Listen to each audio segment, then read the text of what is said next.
What is going on, y'all? Gamers Goon here today. And we are going to start this video off with 20 seconds of silence for Diego Jota, who, unfortunately, while I was asleep, him and his brother got in a car wreck, and unfortunately, Diego Jota and his brother have passed on. So, please join me for the next 20 seconds with a moment of silence.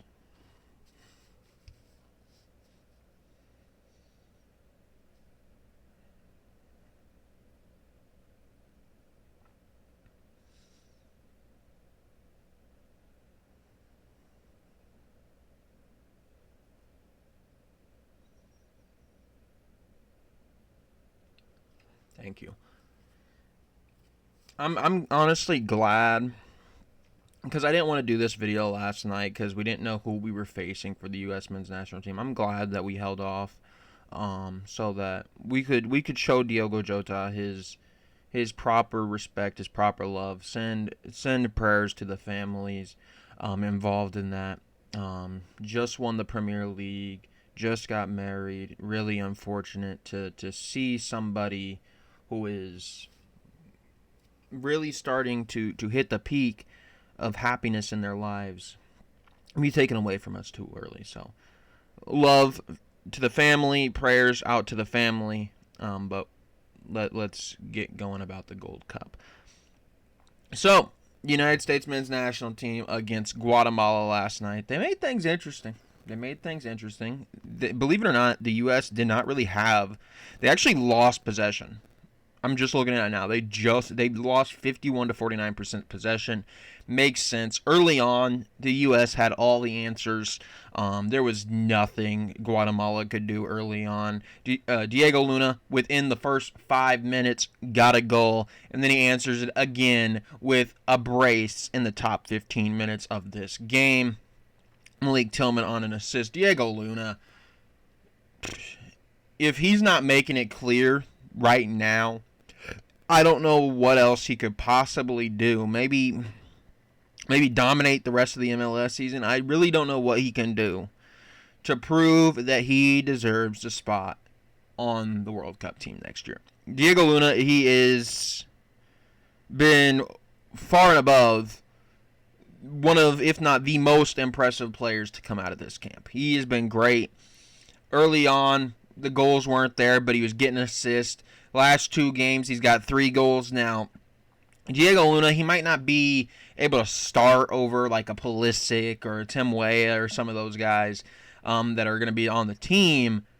But if Diego Luna does not make it, man, that's a missed opportunity. Because I think you get this guy off the bench, it's some dangerous territory being had, man. I think Diego Luna is somebody that provides a spark. He's somebody that is super rapid with his pace. He's a guy that I think always puts you in good opportunities to score. And if you miss out on Diego Luna at the World Cup, man, I think that's a big mistake. Diego Luna, though, he's only 21 years old. He's got time. If he doesn't make it this year, he could, or well, I guess next year he can make it in another 4 years. But Diego Luna, somebody that I think ultimately deserves to be in the World Cup roster. But we had some problems. Because after that, we lost all the momentum. We had a bunch of yellow cards get tossed out. Richards got one. Luna, Luca de la Torre, Matt Freese. The other side of things, Steven Robles and Oscar Santis, both with yellow cards as well. A lot of yellows. The United States have been in some really feisty games.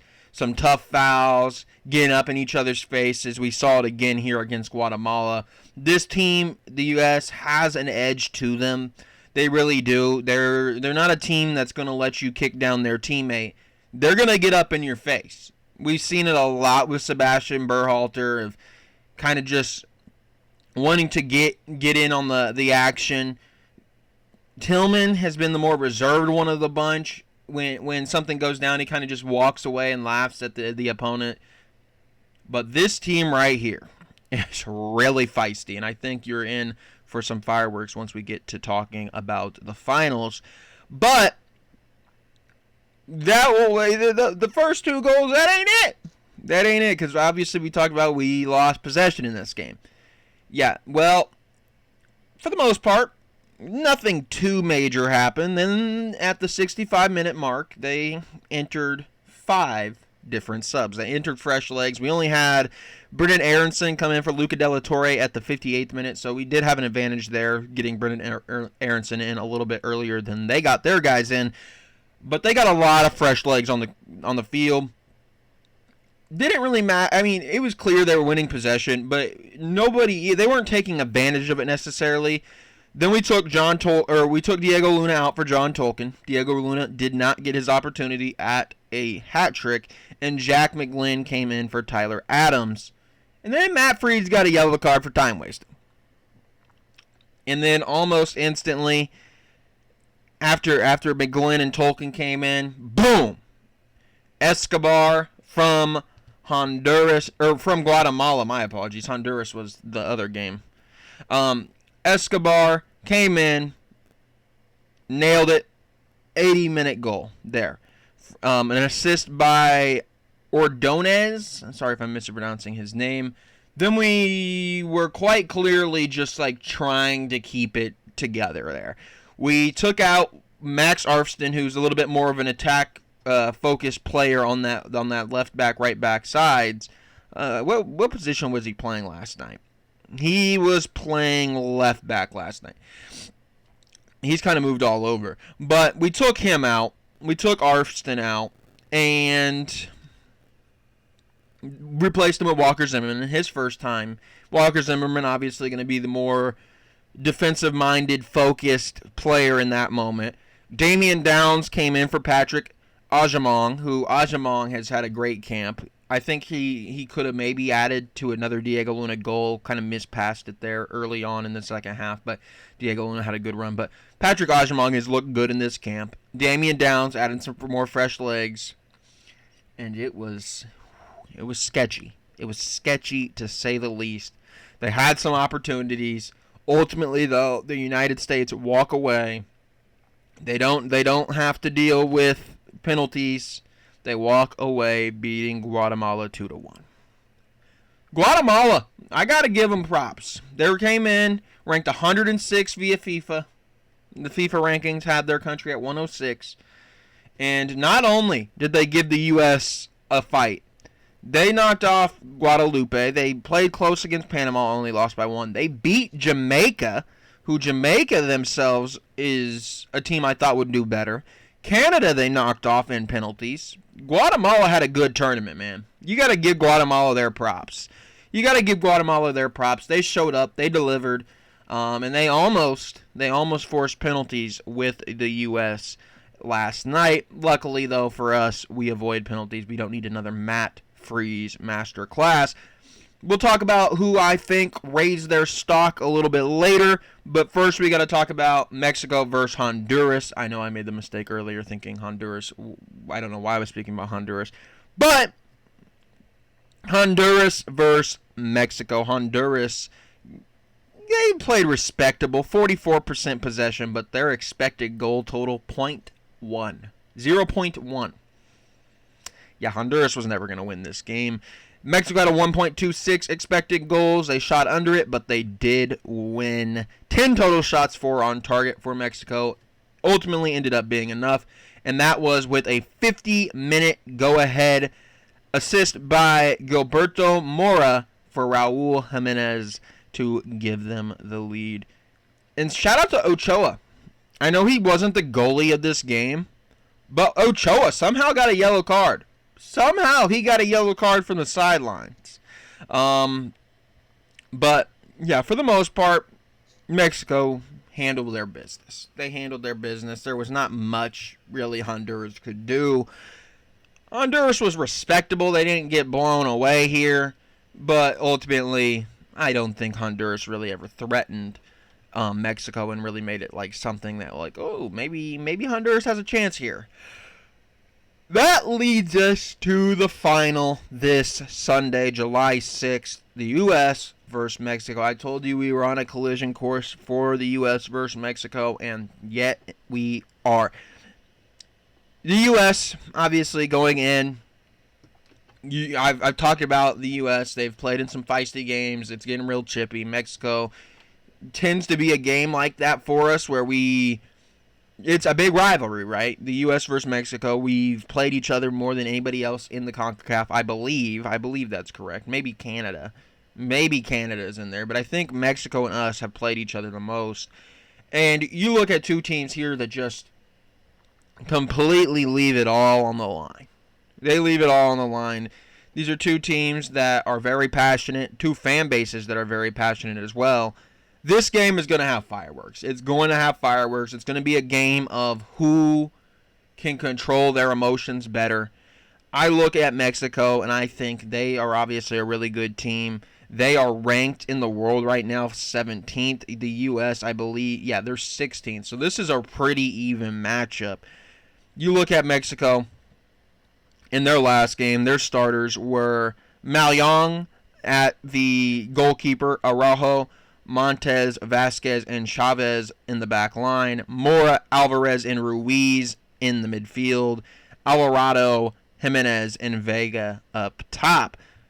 Obviously, you look at the U.S. on their side of things. Their starting lineup consists of Matt Freese, who has really raised his stock, Chris Richards, Tim Ream, Max Arston, Alex Freeman.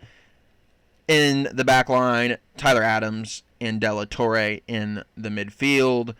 Still some midfield action, but they're more so attacking based. And Sebastian Berhalter, Malik Tillman, and Diego Luna. And then Patrick Agyemang has kind of been that starting striker. So those are probably the two lineups you're looking at going into Sunday. To my knowledge, nobody has any injuries that could potentially cause them to miss. Hopefully that stays true. But this is a game that I think you need to tune in to watch. I don't think this is going to be like a U.S. versus Guatemala where 2 early goals and Guatemala's chasing. I don't think this is going to be like Mexico versus Honduras where Mexico kind of just controls the whole time and gets a goal and there's really no threat from Honduras. I think this is a game that it could be a 1-0 game to Mexico's credit. But it's going to be a game where both teams have a lot of opportunities to get things done. We'll see who ultimately comes out on top of those opportunities, though. We're rooting for the U.S. Shout out to the boys for getting the job done against Guatemala. Now you got to handle business against Mexico. But now let's get into who could potentially have helped their stock going towards the World Cup. Arston had a really good game the game before. This game, I mean, he did have the mess up the game before. Arston's somebody, though, and Alex Freeman as well, that are still in those depth role fights for the left back, right back spots. We'll see if either of them even really make a dent in that World Cup spot, but I think they're at least making a decision hard for Pochettino. Chris Richards is in. Matt Freese at the goalkeeping spot. If he's not in by now, I don't know what else he could possibly do. I do know he gave up a goal here, but he had 4 saves. Did really, really well. If you ask me, obviously he performed well in penalties. He's somebody that I think definitely is in. Tyler Adams is in. Luca De La Torre is kind of on the fringe there, so that's a name to watch out for because obviously you're missing some guys in the midfield when it comes to Musa. When you have McKinney, you're going to have Johnny Cardosa. You're going to have a lot of those guys back. Luca De La Torre is somebody that's going to be fighting for a spot there. Sebastian Berhalter is in a fight for a spot. Don't know if he'll end up getting it. Malik Tillman is in. Diego Luna. If Diego Luna misses the World Cup, I think you can call 26 people up for the World Cup. He's got to be number 27th on the list, right? Like, Diego Luna is, if he is not in the World Cup roster, he is the very next guy that would have been called up. Like, I really want to see Diego Luna make it. Patrick Agyemang, he's had a really good camp. But he's at a tough position. You have Flo Balogun. You don't know what Josh Sargent's going to look like coming in at that point. Ricardo Pepi, a guy to potentially watch out for as well.